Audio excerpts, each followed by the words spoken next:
Зміна президента США не зупинила імпічмент. Члени Палати представників Конгресу США передали до Сенату резолюцію про імпічмент екс-президента країни Дональда Трампа. Вперше в історії країни процедурі відсторонення від влади двічі піддається один і той же президент.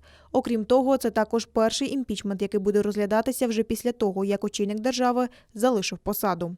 Екс-президента звинуватили у корупції, неповазі до Конституції США, зв'язки із Росією та підбурювання до заколоту.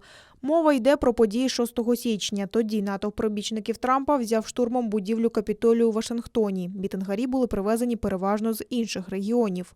Для того, щоб Сенат покарав Трампа, позбавивши його привілеїв та можливості обіймати політичні посади в майбутньому, крім всіх демократів, за нього мають проголосувати ще й мінімум 17 республіканців. Сам процес щодо імпічменту почнеться після 8 лютого.